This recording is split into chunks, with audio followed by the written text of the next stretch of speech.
નમસ્કાર વિદ્યાર્થી મિત્રો, તપોવન ગ્રુપ ઓફ સ્કૂલ સંચાલિત આપણી વર્ચ્યુઅલ ચેનલ તપોવન સાયન્સ એકેડમીમાં હું રસાયણ વિજ્ઞાન શિક્ષક યશ જરીવાલા ચેપ્ટર નંબર 14ના કન્ટિન્યુડ લેક્ચર નંબર 5ની અંદર તમારું હાર્દિક સ્વાગત કરું છું.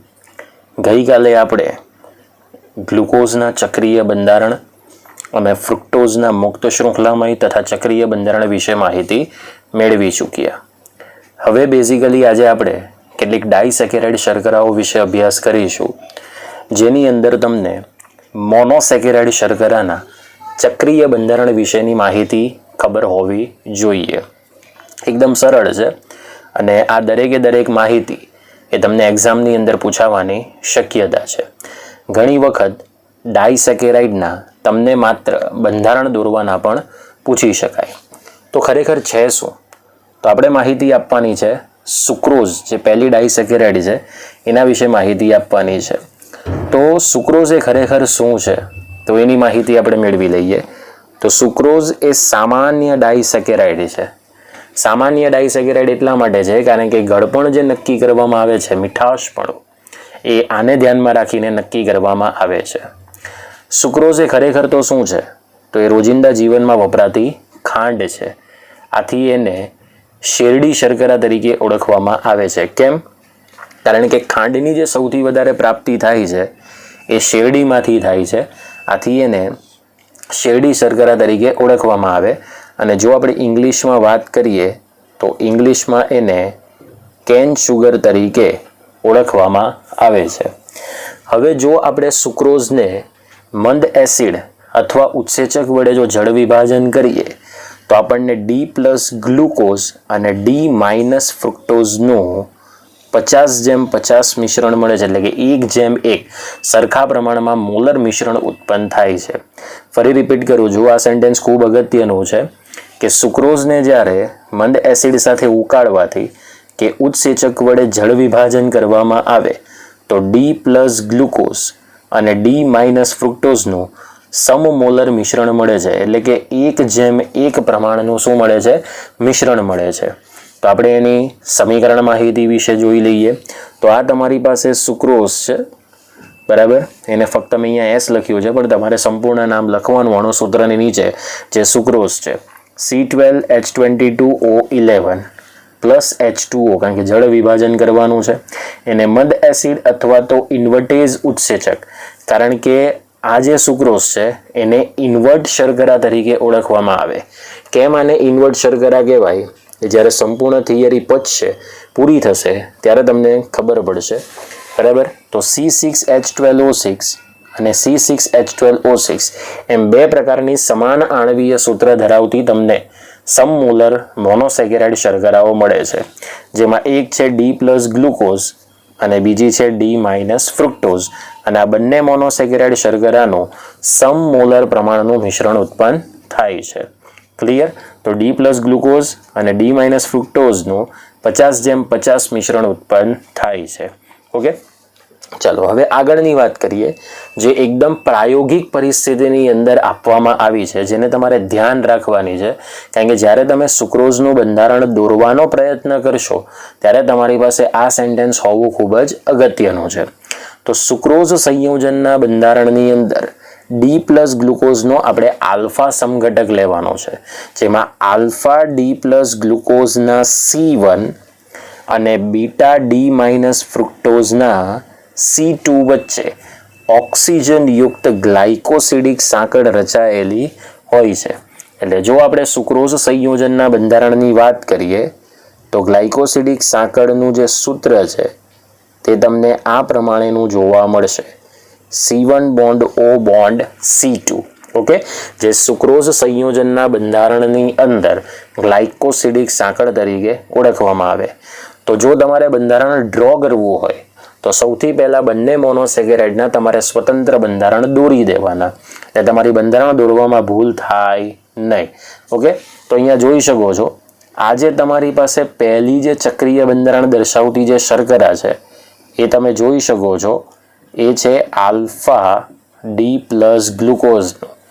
અને આ જે બંધારણ તમને દેખાય છે એ છે બીટા D- ફ્રુક્ટોઝનું. બરાબર. એ તમે ન ખબર પડતી હોય તો તમે આની પ્રીવિયસ જે લેક્ચર છે અથવા તો તમે મોઢે બંધારણ જે દોર્યા હશે એને એકવાર ટેલી કરી દેવાના. આલ્ફા ડી પ્લસ ગ્લુકોઝ, તો એના માટે ફક્ત તમારે ધ્યાન રાખવાનું એનોમેરિક કાર્બન. તો ગ્લુકોઝમાં એનોમેરિક કાર્બન કયો હોય છે? C1, જેમાં H ઉપર હોય અને OH નીચે હોય. જો OH ઉપર હોય અને H નીચે હોય તો એને બીટા ડી પ્લસ ગ્લુકોઝ કહેવાય. હવે એ જ પ્રમાણે બીટા ડી માઇનસ ફ્રુક્ટોઝની અંદર પણ એનોમેરિક કાર્બન ફ્રુક્ટોઝનો કયો છે? C2. ઓકે, જેમાં OH ઉપર હોય અને CH2OH નીચે હોય. જો આ બેના સ્થાનમાં વિન્યાસ અલગ અલગ હોય તો તેને આલ્ફા ડી માઇનસ ફ્રુક્ટોઝ તરીકે ઓળખવામાં આવે છે. આટલો પોઈન્ટ ક્લિયર હોવો જોઈએ. બીજી માહિતી કે આ પાયરેનોઝ પ્રકારનું સ્ટ્રક્ચર હોય, ચક્રીય બંધારણ, જ્યારે આ ફ્યુરાનોઝ પ્રકારનું. પાયરેનોઝ એટલે 5 કાર્બન પરમાણુઓ અને 1 ઓક્સિજન પરમાણુ, જ્યારે ફ્યુરાનોઝની અંદર 4 કાર્બન પરમાણુ અને 1 ઓક્સિજન પરમાણુ જોડાયેલો હોય. હવે જ્યારે તમે આ બંને મોનોસેકેરાઇડ શર્કરાને ભેગી કરશો ત્યારે તેઓ પાણીનો અણુ શું કરે છે? ગુમાવે છે. બરાબર. અને તમને કમ્પ્લીટલી ગ્લાયકોસિડિક સાંકળ મળશે. તો અહીંથી માની લો તમે OH દૂર કરો તો અહીંથી કોને દૂર કરી દો? હાઇડ્રોજનને. તો અહીંથી હાઇડ્રોજનને દૂર કરો તો અહીંથી કોને દૂર કરવાનો? OH ને. તો આ સુક્રોઝના C1 અને આ ફ્રુક્ટોઝનો C2, એની વચ્ચે જોઈ શકો છો ઓક્સિજન યુક્ત સાંકળ હોય છે. આ બધા ઘટકો તો એઝ ઇટ ઇઝ જ રહેશે. ઓકે, એમાં કોઈ ફેરફાર થશે નહીં. ફક્ત આ C1 અને C2ના વિન્યાસ એકબીજાની સાથે જોડાઈ જશે અને આ તમે જોઈ શકો છો ગ્લાયકોસિડિક સાંકળ જોવા મળે તો આ C1OC2 જે મેં અહીંયા લખ્યું છે. હવે જે પરિસ્થિતિ છે વિદ્યાર્થી મિત્રો, એ પરિસ્થિતિ એ છે કે સુક્રોઝનું જ્યારે જળ વિભાજન ન થાય એ પહેલાં, બરાબર, સુક્રોઝનું જળ વિભાજન થયા પહેલાં આ શર્કરા એ તમને વામ ભ્રમણીય રીતે જોવા મળે છે. કેમ વામ ભ્રમણીય? કારણ કે સુક્રોઝનું જળ વિભાજન થતું નથી. કારણ કે જળ વિભાજન થાય તો 2 મોનોસેકેરાઇડ શર્કરા બોલો શું થઈ જાય છે? ઉત્પન્ન થઈ જાય છે. Okay, sorry, my mistake.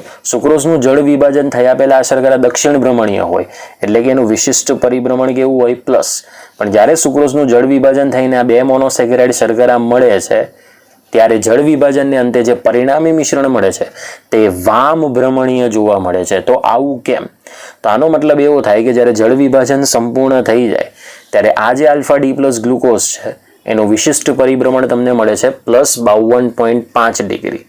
જ્યારે બીટા ડી માઇનસ ફ્રુક્ટોઝનું જે વિશિષ્ટ પરિભ્રમણ તમને મળે છે એ -92 ડિગ્રી જેવું જોવા મળે છે. ઓકે, પ્લસ અને માઇનસ ફક્ત પરિભ્રમણ કઈ દિશામાં થાય છે એની સંજ્ઞા સૂચવે છે, પણ એ મૂલ્ય સાથે આપણે ગણતરીમાં લેવાના નથી. તો તમે જોઈ શકો છો આલ્ફા ડી પ્લસ ગ્લુકોઝ કરતાં બીટા ડી માઇનસ જે ફ્રુક્ટોઝ છે એનું પરિણામી ભ્રમણ એટલે કે વિશિષ્ટ પરિભ્રમણ વધારે છે. પરિણામે જળ વિભાજનને અંતે આ શર્કરા એ વામ ભ્રમણીય જોવા મળે છે. પણ સુક્રોઝની વાત કરીએ તો સુક્રોઝનું જે વિશિષ્ટ પરિભ્રમણ છે ને મિત્રો, એ તમને જોવા મળશે +66.5 ડિગ્રી. ઓકે, એથી એને દક્ષિણ ભ્રમણીય શર્કરા, ડેક્સ્ટ રોટેટરી શર્કરા તરીકે ઓળખવામાં આવે છે. હવે બીજી વાત હવે એ છે કે સુક્રોઝ એ નોન રિડ્યુસિંગ શર્કરા છે. ઓકે, તો સુક્રોઝ કેમ નોન રિડ્યુસિંગ શર્કરા છે? બરાબર, એટલે કે એને સમજવા માટે આપણે જોવું પડશે તેના એનોમેરિક કાર્બન. ઓકે, તો સુક્રોઝની અંદર 2 મોનોસેકેરાઇડ શર્કરાઓ વપરાય છે. એક છે આલ્ફા ડી પ્લસ ગ્લુકોઝ અને બીજી છે બીટા ડી માઇનસ ફ્રુક્ટોઝ, જેમાં ગ્લુકોઝમાં એનોમેરિક કાર્બન છે C1, ફ્રુક્ટોઝમાં એનોમેરિક કાર્બન છે C2. તો આ બંને એનોમેરિક કાર્બન પર જે હાઇડ્રોક્સિલ સમૂહ છે એ બંને હાઇડ્રોક્સિલ સમૂહે ગ્લાયકોસિડિક સાંકળ બનાવવામાં ભાગ લઈ લીધો છે. પરિણામે તેઓ ફેલિંગના દ્રાવણનું રિડક્શન કરી શકતી નથી કે ફિનાઇલ હાઇડ્રેઝિન સાથે ફિનાઇલ હાઇડ્રેઝોન પ્રકારની નીપજ આપતી નથી.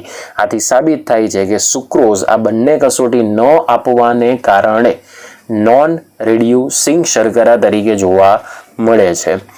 જ્યારે કોઈ પણ ડાયસેકેરાઇડ શર્કરા રિડ્યુસિંગ હોય તો તેમના એનોમેરિક કાર્બન પર OH સમૂહ મુક્ત હોવો જોઈએ.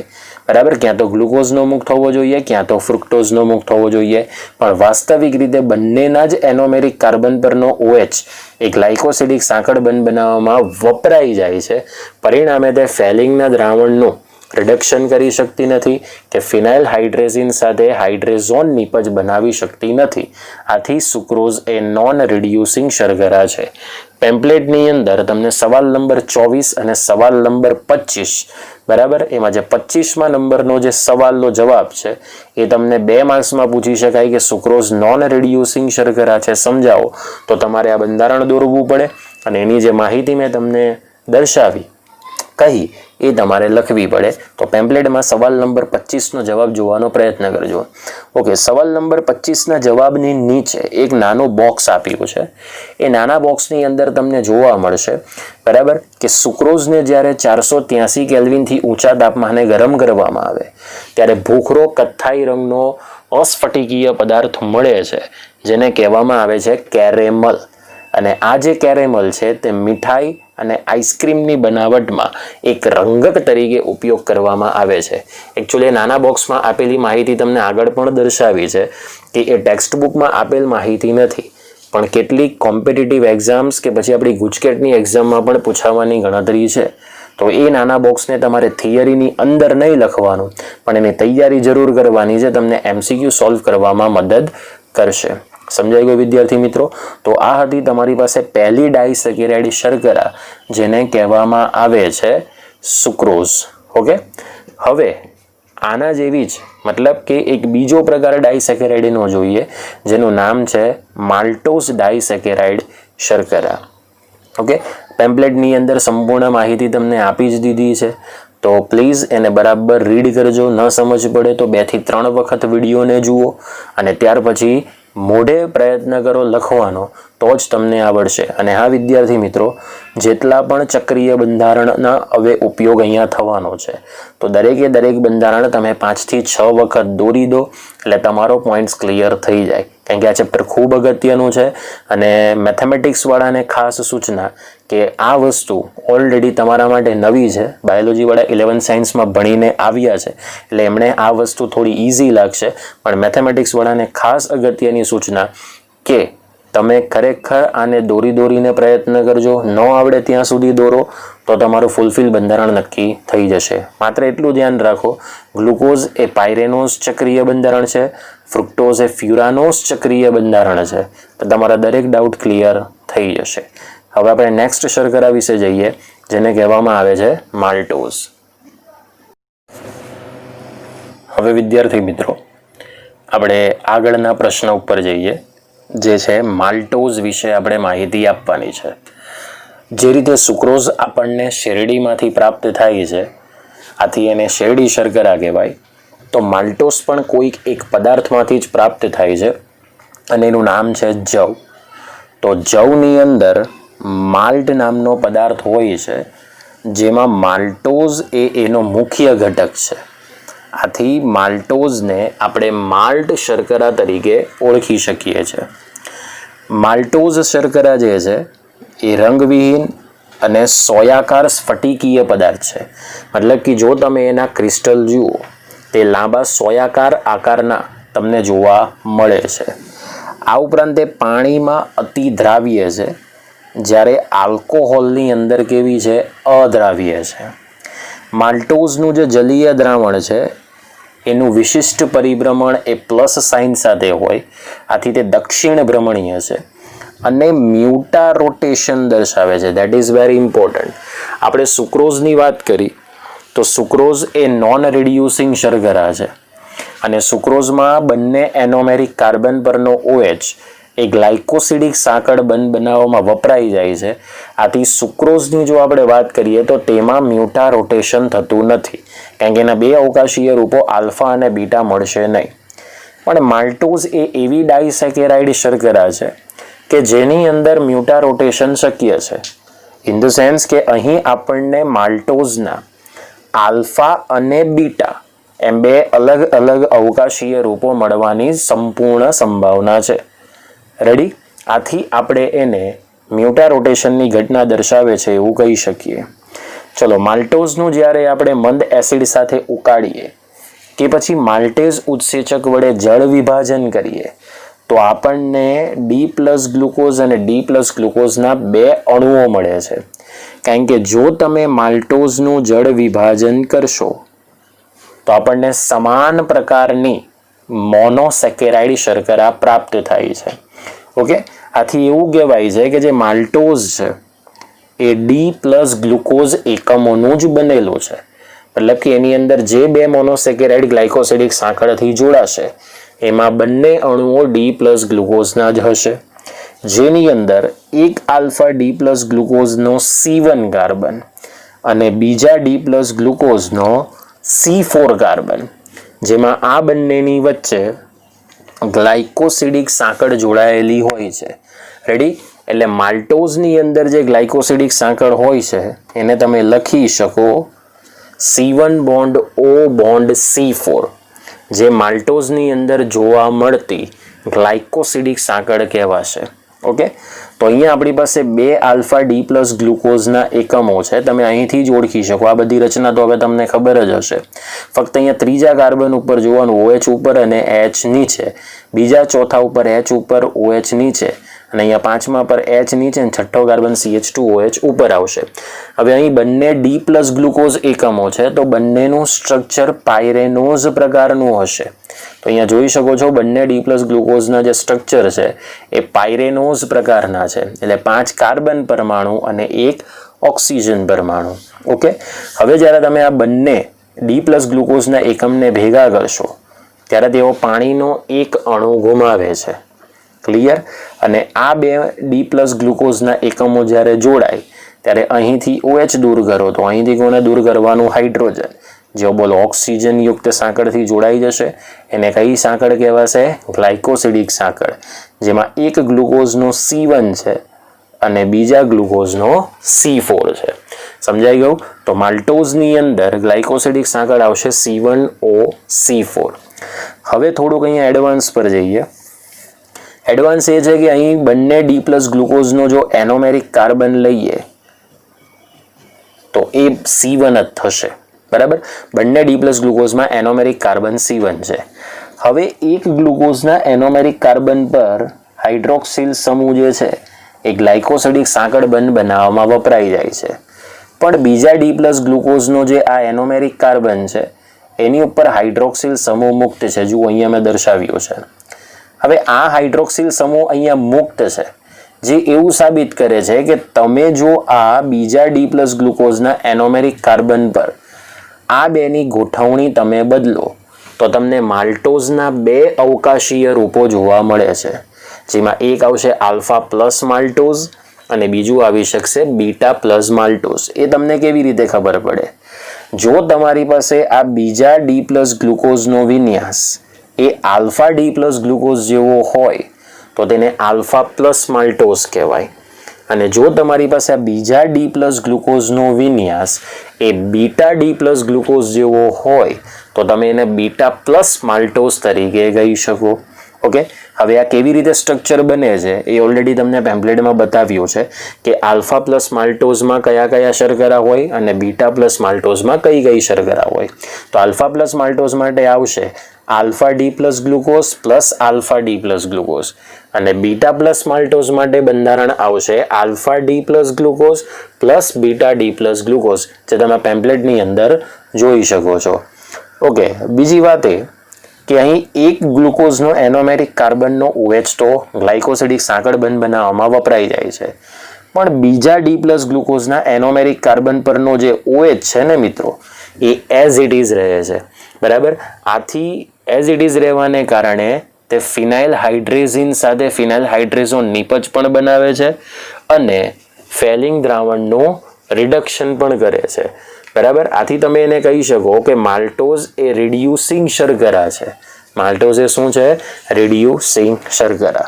ઓકે, સો આ વસ્તુ ધ્યાનમાં રાખજો કે માલ્ટોઝ એ મ્યુટા રોટેશન દર્શાવે છે કારણ કે તેના 2 રૂપો જોવા મળે છે, alpha plus maltose, beta plus maltose. અને બીજું માલ્ટોઝ એ રિડ્યુસિંગ શર્કરા છે. એ સવાલ નંબર 27ની અંદર તમને ઓલરેડી જવાબ તરીકે આપી જ દીધો છે, એટલે તમે જોઈ શકો છો. હવે આપણે નેક્સ્ટ શર્કરા ઉપર જઈએ, જેનું નામ છે લેક્ટોઝ. હવે વિદ્યાર્થી મિત્રો, આપણે ત્રીજી ડાયસેકેરાઇડ શર્કરા વિશે માહિતી મેળવીએ, જેનું નામ છે લેક્ટોઝ. લેક્ટોઝને આપણે મિલ્ક શુગર તરીકે ઓળખીએ છીએ. તો આવું કેમ? તેનું રીઝન છે કે પ્રાણીઓના દૂધની અંદર લેક્ટોઝ નામનો પદાર્થ હોય છે. આથી એને આપણે દૂધ શર્કરા તરીકે ઓળખીએ છીએ. વનસ્પતિમાંથી આ શર્કરા મળતી નથી. ઇન ધ સેન્સ કે વનસ્પતિમાં આ શર્કરા હોતી નથી. હવે દૂધની અંદર એક પ્રોટીન હોય છે જેનું નામ છે કેસીન. બરાબર, એ કેસીન નામના દ્રવ્યને અલગ પાડ્યા બાદ તેમાંથી ચરબીને કાઢી લેવામાં આવે છે અને બાકી રહેલું જે દૂધ હોય તેની અંદર લેક્ટોઝ નામનો સ્ફટિકીય પદાર્થ હોય છે, જેને પિગલેટ સ્વરૂપમાં હોય.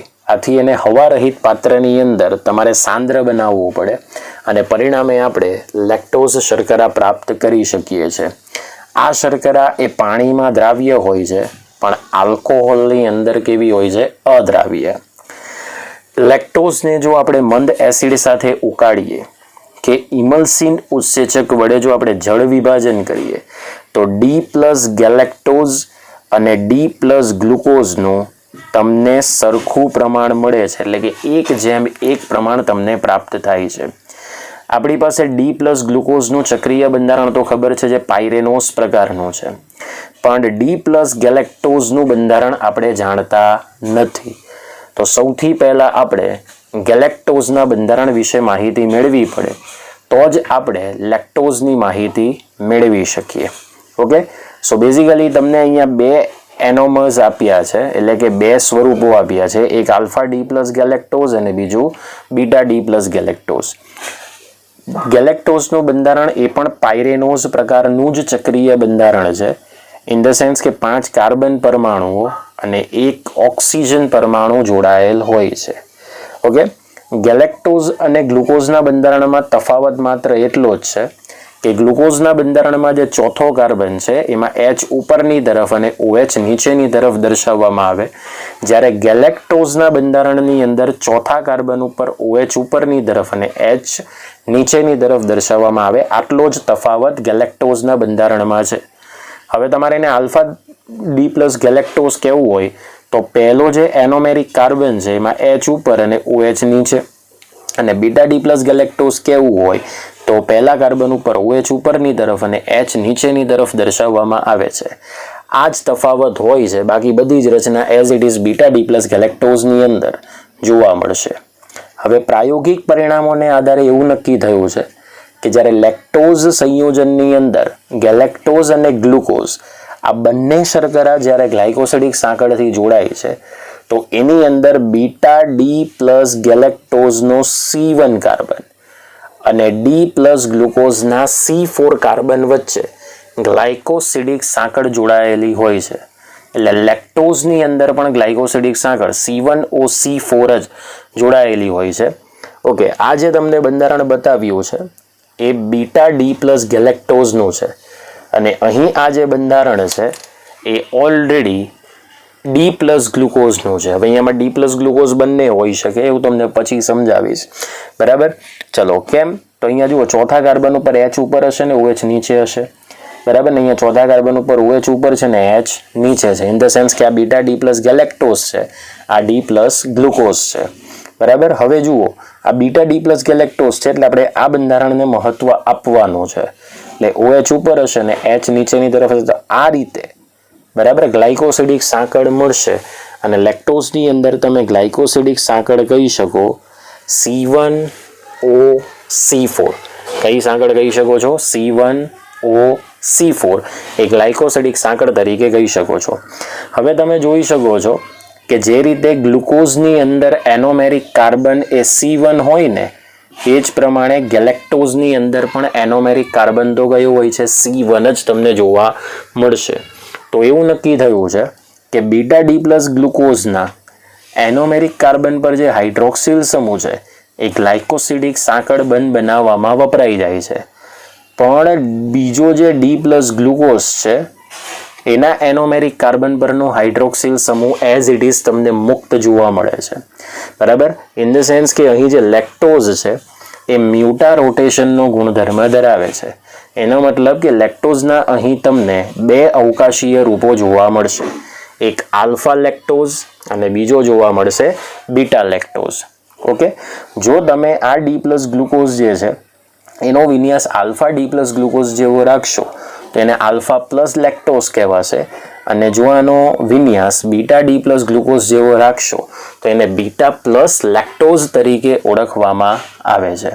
ઓકે, તો આ રીતે તમને લેક્ટોઝના બે એનોમર્સ જોવા મળશે, એક આલ્ફા પ્લસ લેક્ટોઝ અને બીજું આવશે બીટા પ્લસ લેક્ટોઝ.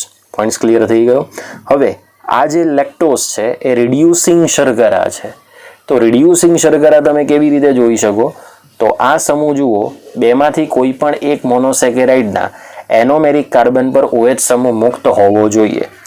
જો બેમાંથી કોઈ પણ એક કાર્બનના એનોમેરિક કાર્બન પરનો હાઇડ્રોક્સિલ સમૂહ મુક્ત હોય તો તે ફિનાઇલ હાઇડ્રેઝિન સાથે ફિનાઇલ હાઇડ્રેઝોન નિપજ આપે અને ફેલિંગ દ્રાવણનું રિડક્શન પણ કરી શકે. આથી લેક્ટોઝ પણ કેવી શર્કરા સાબિત થાય છે? રિડ્યુસિંગ શર્કરા તરીકે સાબિત થાય છે. તો આપણે 3 ડાયસેકેરાઇડ શર્કરાઓ જોઈ, જેની અંદર પહેલી હતી સુક્રોઝ, મ્યુટા રોટેશનનો ગુણધર્મ દર્શાવતી નથી અને નોન રિડ્યુસિંગ શર્કરા છે. જ્યારે માલ્ટોઝ અને લેક્ટોઝ બરાબર એ બંને રિડ્યુસિંગ શર્કરા છે અને બંનેની અંદર મ્યુટા રોટેશનનો ગુણધર્મ જોવા મળે છે. ઓકે, મ્યુટા રોટેશન એટલે બીજું કંઈ જ નહીં, ગઈકાલના લેક્ચરમાં પણ સમજાવ્યું છે. બરાબર, ગઈકાલના એની પહેલાંના લેક્ચરમાં કે ખરેખર આલ્ફા સ્વરૂપનું બીટા સ્વરૂપમાં અને બીટા સ્વરૂપનું આલ્ફા સ્વરૂપની અંદર થતું રૂપાંતરણ, એટલે બે તમને રૂપો મળવા જોઈએ. હવે આપણે આગળ જઈએ પોલીસેકેરાઇડ શર્કરા વિશે માહિતી. જેટલી પણ તમને ડાયસેકેરાઇડ શર્કરા જોવા મળે છે એ દરેકના બંધારણ તમારે લખીને કમ્પ્લીટ કરવાના, ન આવડે ત્યાં સુધી દોરો તો જ તમને 3 સેકેરાઇડ એટલે ડાયસેકેરાઇડ જે જોઈ ત્રણેય ડાયસેકેરાઇડના બંધારણ તમને આવડશે. હવે આપણે જઈએ પોલીસેકેરાઇડ વિશે ભણવાની તૈયારી. ઓકે, હવે આપણે પોલીસેકેરાઇડ વિશે પ્રાથમિક માહિતી મેળવીએ. પોલીસેકેરાઇડની જ્યારે રચના થાય ત્યારે અનેક સેકેરાઇડ એકમો એ ગ્લાયકોસિડિક સાંકળથી જોડાય અને પોલીસેકેરાઇડ કાર્બોહાઈડ્રેટની રચના કરે છે. જેમાં તમે ઉદાહરણ લઈ શકો સ્ટાર્ચ, સેલ્યુલોઝ, ગ્લાયકોજન, ડેક્સ્ટ્રીન. પોલીસેકેરાઇડના આમ જોવા જઈએ તો આણ્વીય દળના મૂલ્યો ખૂબ જ ઊંચા હોય. જેમ કે અહીંયા એક એક્ઝામ્પલ લીધું છે કે સ્ટાર્ચનું આણ્વીય દળ એ 8 થી 10 લાખ જેટલું ઊંચું હોય છે. બરાબર, એટલે કે 8 થી 10 લાખ ગ્રામ પ્રતિ મોલ યુનિટની અંદર જોવા મળે છે. સ્ટાર્ચનું જે આણ્વીય સૂત્ર છે એ C6H10O5 અપ ટુ N જેવું જોવા મળે છે. એ જ સેમ સૂત્ર તમે સેલ્યુલોઝનું પણ દર્શાવી શકો છો. તો કોઈ પણ પોલીસેકેરાઇડનું જે સામાન્ય આણ્વીય સૂત્ર છે એ છે C6H10O5 અપ ટુ N સુધીનું હોય છે. ઓકે, ત્યાર પછી પોલીસેકેરાઇડ એક તો સ્વાદહીન એટલે કે કોઈ સ્વાદ હોતો નથી, અસ્ફટિકમય, પાણીમાં અદ્રાવ્ય, પણ જો તમે એને ગરમ પાણીમાં દ્રાવ્ય કરો તો પણ એ કેવું હોય છે? અદ્રાવ્ય. અને ગરમ પાણીમાં તેમનું જે જલીય દ્રાવણ છે એ કલિલમય અવસ્થાની અંદર જોવા મળે છે. પોલીસેકેરાઇડની વાત કરીએ તો કુદરતમાં સૌથી વધુ કાર્બોહાઈડ્રેટ્સ તરીકે જોવા મળે છે અને મુખ્યત્વે ખોરાક સંગ્રાહક અથવા બંધારણીય પદાર્થો તરીકે જોવા મળે છે. તો આ વાત થઈ ગઈ પોલીસેકેરાઇડની સામાન્ય માહિતી. હવે આપણે પહેલી પોલીસેકેરાઇડ વિશે માહિતી મેળવીશું, જેનું નામ છે સ્ટાર્ચ. પહેલા પોલીસેકેરાઇડ સંયોજન વિશેની આપણે વાત કરીએ, જેનું નામ છે સ્ટાર્ચ. સ્ટાર્ચ એ મુખ્યત્વે વનસ્પતિઓમાં સંગ્રહાયેલ મુખ્ય પોલીસેકેરાઇડ છે અને તે મનુષ્ય માટે આહારનો અત્યંત મહત્વનો સ્ત્રોત બને છે. એનો મતલબ કે મનુષ્યને આહાર મારફત સૌથી વધુ પ્રમાણની અંદર જો સ્ટાર્ચની પ્રાપ્તિ થતી હોય તો એ કેટલાક ધાન્ય, ત્યારબાદ મૂળ, કંદમૂળ, આ ઉપરાંત ઘઉં, ચોખા, બટાટા, મકાઈ તથા જુવાર જેવા અનાજમાંથી આપણે કુદરતી રીતે સ્ટાર્ચની પ્રાપ્તિ કરી શકીએ છીએ.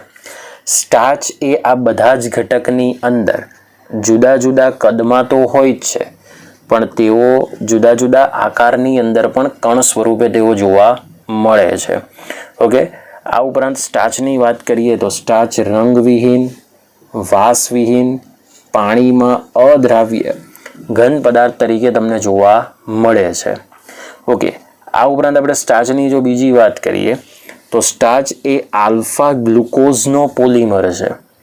ઓકે, એની અંદર આપણે આલ્ફા ડી પ્લસ ગ્લુકોઝના એકમના અણુઓ જોઈશું અને તે બે ઘટકો દ્વારા બને છે. ખૂબ અગત્યની માહિતી છે. એક છે ઘટક એમાઇલોઝ અને બીજો ઘટક છે એમાઇલોપેક્ટિન. બોર્ડની અંદર તમને આ બંને ઘટકનું બંધારણ પણ માત્ર દોરવાનું 2 માર્ક્સમાં પૂછી શકાય. ફરી રિપીટ કરું છું, સ્ટાર્ચ એ આલ્ફા ડી પ્લસ ગ્લુકોઝનો પોલિમર છે અને તે બે અગત્યના ઘટકોનું બનેલું હોય છે. એક છે એમાઇલોઝ અને બીજું છે એમાઇલોપેક્ટિન. ઓકે, હવે ખરેખર આપણે જોઈ લઈએ કે એમાઇલોઝ શું છે. તો એમાઇલોઝના બંધારણની અંદર 200 થી 1000 જેટલા આલ્ફા ડી પ્લસ ગ્લુકોઝના અણુઓની લાંબી શાખાવિહીન શૃંખલા હોય છે. મતલબ કે આના બંધારણમાં કોઈ શાખા હોતી નથી, પણ જે શૃંખલા હોય છે એ ગ્લાયકોસિડિક સાંકળથી જોડાયેલી હોય C1OC4. એટલે કે એક ગ્લુકોઝનો C1 કાર્બન એ બીજા ગ્લુકોઝના C4 કાર્બનની સાથે ગ્લાયકોસિડિક સાંકળથી જોડાયેલી હોય. હવે તમે અહીંયા જોઈ શકો છો, સેમ્પલ તરીકે મેં ફક્ત 2 આલ્ફા ડી પ્લસ ગ્લુકોઝનું બંધારણ દર્શાવ્યું છે. આવા જો આપણે n ગ્લુકોઝના અણુઓ લઈએ, n આલ્ફા ડી પ્લસ ગ્લુકોઝના અણુ, તો તમને આ પ્રમાણેનું બંધારણ જોવા મળશે. એમાં પહેલા કાર્બન ઉપરથી તમે OH દૂર કરો તો અહીંથી તમારે દૂર કરવાનો હાઇડ્રોજન. એટલે આ C1 અને C4 એ ઓક્સિજનયુક્ત ગ્લાયકોસિડિક સાંકળથી જોડાયેલું હોય છે. ઓકે, હવે જો આપણે એમાઇલોપેક્ટિનની વાત કરીએ તો એમાઇલોપેક્ટિનની અંદર આ એક ગ્લાયકોસિડિક સાંકળ તો હશે જ, પણ સાથે સાથે C1OC4 વાળી શાખાયુક્ત ગ્લાયકોસિડિક સાંકળ પણ તમને જોવા મળે છે. ઓકે, તો હવે આપણે બંધારણ જોઈશું એમાઇલોપેક્ટિનનું. ઓકે, એમાઇલોપેક્ટિનનું બંધારણ થોડું જટિલ છે અને એની અંદર શાખા પણ તમને જોવા મળશે. ઓકે, તો ઘણી વખત ફક્ત આટલું બંધારણ પણ તમને દોરવાનું 2 માર્ક્સમાં પૂછી શકાય, જેમાં નંબરિંગ કરવું ફરજિયાત છે અને સાથે સાથે ગ્લાયકોસિડિક સાંકળ પણ તમારે અહીંયા દર્શાવવી ફરજિયાત છે. આ રીતે દર્શાવી દેવાનું કે C1OC4 ગ્લાયકોસિડિક સાંકળ છે. સમજાઈ ગયું વિદ્યાર્થી મિત્રો? ખૂબ સરળ છે. લખીને જેટલી પણ બંધારણ ડ્રો કરશો એટલો તમને અગત્યની માહિતી મળશે. ઓકે, હવે આપણે જઈએ એમાઇલોપેક્ટિનના બંધારણ ઉપર. ઓકે વિદ્યાર્થી મિત્રો, હવે આપણે સ્ટાર્ચની અંદર બંધારણમાં જોવા મળતો બીજો ભાગ એમાઇલોપેક્ટિનની વિશે ચર્ચા કરીએ. એમાઇલોપેક્ટિન એક તો પાણીમાં અદ્રાવ્ય પદાર્થ છે અને સ્ટાર્ચની અંદર જો તમે એનો ભાગ જુઓ તો તે 80 થી 85% ભાગની તે વૃત્તિ ધરાવે છે. એમાઇલોઝની વાત કરીએ તો એમાઇલોઝ 15 થી 20% જેટલો ભાગ ધરાવે છે. એમાઇલોપેક્ટિન 80 થી 85% જેટલો ભાગ ધરાવે છે. આ એમાઇલોપેક્ટિનમાં આલ્ફા ડી પ્લસ ગ્લુકોઝ એકમની બનેલી શાખિત શૃંખલા હોય છે. કઈ શૃંખલા હોય છે? શાખિત શૃંખલા. કેમ શાખિત શૃંખલા? કારણ કે એમાં 2 પ્રકારની ગ્લાયકોસિડિક શૃંખલા અને એક પ્રકારની ગ્લાયકોસિડિક શાખા તમને જોવા મળે છે, જેમાં C1OC4 એ ગ્લાયકોસિડિક સાંકળયુક્ત શૃંખલા હોય છે, એટલે કે રેખીય રીતે જોવા મળશે, અને C1OC6 એ ગ્લાયકોસિડિક તમને સાંકળયુક્ત શાખા જોવા મળે છે. તમે અહીંયા જોઈ શકો છો, આ બંધારણ જે તમને લાલ કલરની માર્કરથી દર્શાવ્યું છે એ અગાઉ જે પ્રમાણે અત્યારે આપણે એમાઇલોઝમાં જોયું એ પ્રમાણેનું રેખીય બંધારણ છે, જેમાં અહીં તમને ગ્લાયકોસિડિક સાંકળ જોવા મળશે C1OC4 અને આ નીચે જે તમને દેખાય છે બરાબર, એમાં C1OC6 એ શાખા દેખાય છે અને ફરીથી પાછી આ શૃંખલા C1OC4 યુક્ત રેખીય રીતે જોડાયેલી જોવા મળશે. એનો મતલબ કે C1OC4 એમાં નીચેનું બંધારણ અને આ ઉપરનું બંધારણ છે એની વચ્ચે તમને શાખા જે જોવા મળે છે એ C1OC6ની જોવા મળે છે. વિદ્યાર્થી મિત્રો, એમાઇલોપેક્ટિનનું માત્ર બંધારણ દોરો. આવો પ્રશ્ન બોર્ડની અંદર 3 વખત પૂછાઈ ગયો છે 2 માર્ક્સની અંદર. એટલે એમાઇલોપેક્ટિનનું જે અત્યારે તમને હાલમાં બંધારણ દેખાય છે એ એમાઇલોપેક્ટિનનું જ છે. એના બંધારણને દોરવાની પ્રેક્ટિસ તમારે એટલીસ્ટ 6 થી 7 વખત કરવાની, જેથી તમને ખબર પડી જશે કે એમાઇલોપેક્ટિનનું બંધારણ આપણે આ રીતે ડ્રો કરી શકીએ. સો ખૂબ ઇઝી પ્રશ્ન છે, એમાં લેંગ્વેજ બહુ ઓછી છે, પણ જે સ્ટ્રક્ચરલ્સ માહિતીઓ છે, બંધારણીય માહિતી, એ ખૂબ વધારે છે. એટલે લખીને તમારે આ બંધારણ પ્રેક્ટિસ કરવાની. જ્યાં સુધી ન આવડે ત્યાં સુધી દોરો.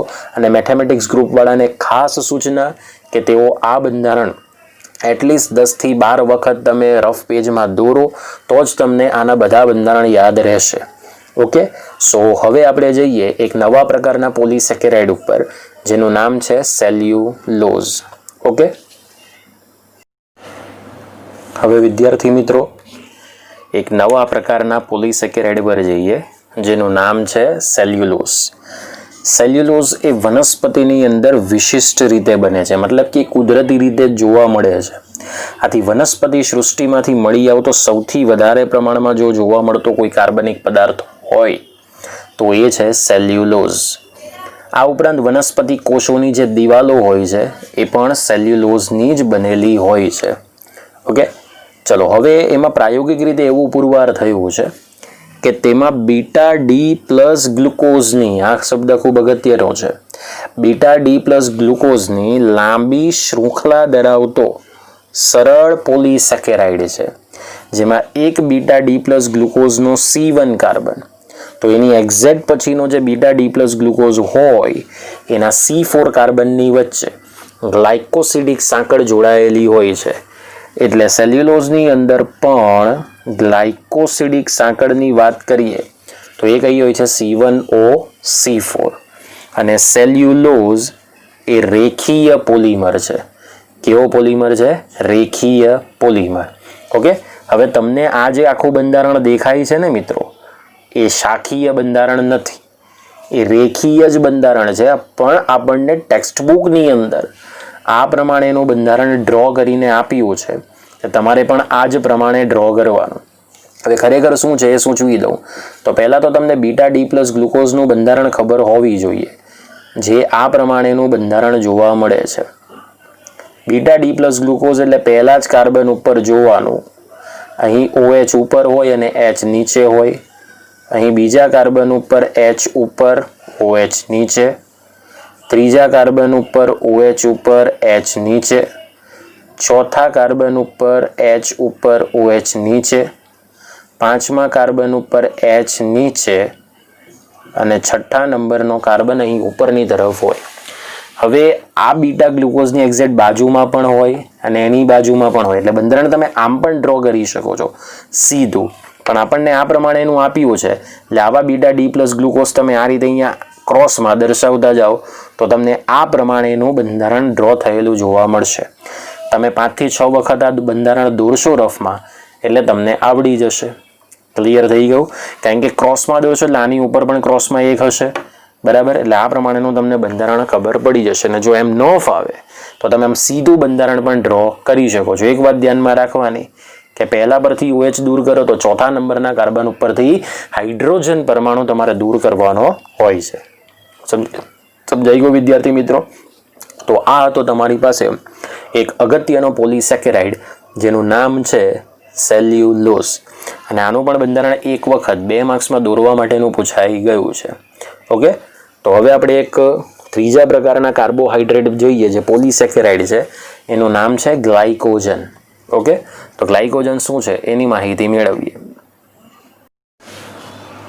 ઓકે, હવે આપણી પાસે જે નેક્સ્ટ પોલિસેકેરાઇડ છે એ છે ગ્લાયકોજન. પ્રાણીઓના શરીરની અંદર કાર્બોહાઈડ્રેટ સંયોજન જેટલા પણ હશે એ મોટે ભાગે ગ્લાયકોજન સ્વરૂપે અસ્તિત્વ પામે છે, બરાબર? હવે આ એક પ્રકારનો પ્રાણી જ પોલિસેકેરાઇડ છે એવું તમે કહી શકો, કારણ કે એનું જે બંધારણ છે તે એમાઇલોપેક્ટિનને કંઈક અંશે મળતું આવે છે. આથી આને બીજું નામ આપવામાં આવે છે પ્રાણીજ સ્ટાર્ચ. તમને એક્ઝામમાં એવું પણ પૂછાય કે પ્રાણીજ સ્ટાર્ચ વિશે નોંધ લખો, તો એ માટે તમારે માત્ર ને માત્ર ગ્લાયકોજનને જ ધ્યાનમાં રાખવાનું. પરંતુ એમાઇલોપેક્ટિન જે ઓલરેડી સ્ટાર્ચમાં હતો એના કરતાં અહીં વધુ પ્રમાણમાં શાખીય રચનાઓ જોવા મળે છે. ઓકે, ચલો ગ્લાયકોજનની વાત કરીએ તો ગ્લાયકોજન લીવર, સ્નાયુઓ તથા મગજની અંદર સ્થાન પામે છે. બરાબર, એટલે કે ગ્લાયકોજન કયા કયા અંગમાં સ્થાન પામે છે અહીંયા એની માહિતી આપી છે કે લીવર એટલે કે યકૃત, સ્નાયુઓ તથા મગજની અંદર સ્થાન પામે છે. જ્યારે શરીરને એટીપી સ્વરૂપે ગ્લુકોઝની જરૂર પડે ત્યારે આપણા શરીરની અંદર રહેલા જે ઉત્સેચકો છે એ ગ્લાયકોજનની મોટી શૃંખલાને તોડી નાખે છે અને તોડીને શું બનાવે છે? ગ્લુકોઝ. કારણ કે ઓલરેડી આ એક પ્રકારનું પોલિમર છે, પણ એ પોલિમરમાંથી તમને જરૂર છે ગ્લુકોઝની. તો ગ્લાયકોજનમાં રહેલી જે ગ્લાયકોસિડિક શૃંખલા છે એને તોડવી તો પડે. તો એને તોડવા માટેનું કામ આપણી બોડીની અંદર રહેલા કોણ કરે છે? ઉત્સેચકો. અને શરીરને જેટલા ગ્લુકોઝની જરૂર હોય એટલો ગ્લુકોઝ આપણને મળી જાય છે. આ ઉપરાંત યીસ્ટ અને ફૂગમાં ગ્લાયકોજન મળી આવે છે. બરાબર, યીસ્ટ અને ફૂગ આ બંનેની અંદરથી આપણે ગ્લાયકોજનની પ્રાપ્તિ કરી શકીએ છીએ. ઓકે, સો આ ગ્લાયકોજનની 2 માર્ક્સની માહિતી તમને પૂછી શકાય અને એન્ટ્રન્સ એક્ઝામ માટે પણ ખૂબ અગત્યનો ટોપિક છે. ઓકે, ચલો હવે આપણે લાસ્ટ ટોપિક ઉપર જઈએ, જે છે કાર્બોહાઈડ્રેટ સંયોજનનું મહત્વ. અને અહીં આપણો 50% ભાગ ચેપ્ટરનો પૂર્ણ થાય છે. ઓકે, આજની લેક્ચર માહિતીમાં સૌથી છેલ્લા પ્રશ્નનો જવાબ એ છે કાર્બોહાઈડ્રેટ સંયોજનનું મહત્વ સમજાવો. સૌથી પહેલું તો કાર્બોહાઈડ્રેટ જે છે તે વનસ્પતિઓ અને પ્રાણીઓ બંને માટે આવશ્યક ઘટકો છે અને તેઓ આપણા જીવન માટે ખોરાકનો મુખ્ય ભાગ બનાવે છે. બરાબર, ઇન ધ સેન્સ કે આપણા ખોરાકની અંદર જો સૌથી વધારે મહત્વ હોય તો એ કાર્બોહાઈડ્રેટ સંયોજનનું તમને જોવા મળે છે. જેના માટે આપણી આયુર્વેદિક પ્રણાલીની અંદર પણ એ અગત્યતાઓ રહેલી છે. જેમ કે ઔષધો માટે આયુર્વેદ પ્રણાલીમાં શક્તિના તાત્કાલિક સ્ત્રોત તરીકે વૈદ્યશાસ્ત્ર દ્વારા મધનો ઉપયોગ કરવામાં આવતો હતો. કારણ કે મધનો ઉપયોગ આપણે પ્રાચીન સમયથી કરતા આવ્યા છે, જે આયુર્વેદિક ઔષધ પ્રણાલી પણ સૂચવે છે. ઓકે, તો આ છે આપણો કાર્બોહાઈડ્રેટનો સૌથી પ્રાચીન ઉપયોગ. ત્રીજો ઉપયોગ એવો છે, એટલે કે મહત્વ, કે બેક્ટેરિયા અને વનસ્પતિની કોષ દિવાલ એ મુખ્યત્વે કોની બનેલી હોય છે? સેલ્યુલોઝની જ બનેલી હોય છે. આ ઉપરાંત જોઈએ તો નવી ઉગતી વનસ્પતિ પોતાની વૃદ્ધિ માટે બીજની અંદર સંગ્રહ પામેલ સ્ટાર્ચ ઘટકનો ખોરાક તરીકે ઉપયોગ કરે છે. જ્યારે પ્રાણી શરીરની અંદર સંગ્રહાયેલ ગ્લાયકોજન છે એ જરૂર પડીએ ગ્લુકોઝમાં રૂપાંતરણ પામી એ પૂરતી શક્તિ પૂરી પાડે છે. બરાબર, એટલે વનસ્પતિની અંદર બીજમાં સંગ્રહ થયેલ સ્ટાર્ચ એ ખોરાક તરીકે તે ઉપયોગ કરે છે અને પ્રાણી શરીરની અંદર સંગ્રહાયેલ ગ્લાયકોજન એ જરૂર પડીએ ગ્લુકોઝની અંદર રૂપાંતરણ પામી મનુષ્યના જીવનને જરૂરી શક્તિ પૂરી પાડે છે. પાંચમું મહત્વ છે કે લાકડાના સ્વરૂપની અંદર રહેલો જે સેલ્યુલોઝ છે એના દ્વારા આપણે ફર્નિચર બનાવી શકીએ છીએ. જ્યારે સુતરાઉ રેસાઓના સ્વરૂપમાં રહેલ સેલ્યુલોઝ છે જેના દ્વારા આપણે કપડાં બનાવી શકીએ છીએ. ઓકે, અને આ જે સેલ્યુલોઝ ઘટકો છે તે અનેક પ્રકારના ઉદ્યોગો જેમ કે કાપડ, વાર્નિશ અને માદક પીણા માટે જરૂરી રો મટીરિયલ એટલે કે કાચો માલ તે પૂરો પાડે છે. છઠ્ઠું મહત્વ છે કે ન્યુક્લિક એસિડ સંયોજનો એ 2 આલ્ડોપેન્ટોઝ શર્કરાનું નિર્માણ કરે છે, જેમાં એક છે કેપિટલ ડી રિબોઝ અને બીજું છે 2-ડીઓક્સી કેપિટલ ડી રિબોઝ. એનો મતલબ કે આ જે છે તે ડીએનએમાં જોવા મળશે, આ જે છે તે આરએનએમાં જોવા મળતી શર્કરા છે અને આ જે છે તે ડીએનએની અંદર જોવા મળતી પેન્ટોઝ શર્કરા છે. 7મા નંબરનું જે મહત્વ છે તે અહીંયા દર્શાવ્યું નથી જગ્યાના અભાવે, પણ 7મું મહત્વ કંઈક આ પ્રમાણે છે કે જૈવિક તંત્રોની અંદર કાર્બોહાઈડ્રેટ સંયોજનો અનેક પ્રોટીન અને લિપિડ સંયોજનની સાથે સંયુક્ત અવસ્થાની અંદર મળી આવે છે. આપણા મનુષ્યના જૈવિક તંત્રની અંદર કેટલાક એવા કાર્બોહાઈડ્રેટ સંયોજન છે કે જે વધારે પડતા પ્રોટીનયુક્ત છે અને લિપિડયુક્ત છે અને એની સાથે સંયુક્ત સ્વરૂપની અંદર મળી આવે છે. તો અહીં આપણા ચેપ્ટરનો 50% ભાગ પૂર્ણ થાય છે અને હવે નેક્સ્ટ લેક્ચરની અંદર આપણે પ્રોટીનની શરૂઆત કરીશું. આ ચેપ્ટરની અંદર જેટલા પણ સ્ટ્રક્ચર્સ છે વિદ્યાર્થી મિત્રો એ 6 થી 7 વખત દોરીને પ્રેક્ટિસ કરજો, તો જ તમને એ બંધારણ દોરતા આવડશે. નહીતર મોઢે આ બંધારણ તમને એમને યાદ રહેવાના નથી. જ્યાં સુધી ન આવડે ત્યાં સુધી તમે બંધારણીય સૂત્ર ડ્રો કરો. એના માટેની સિસ્ટમ ઓલરેડી મેં દર્શાવી દીધી છે. તો જ તમને આ બધા બંધારણ યાદ રહેશે અને પરીક્ષાની અંદર તમે દોરી શકશો. તો આજનો લેક્ચર અહીં પૂર્ણ થાય છે. જય હિન્દ, જય ભારત.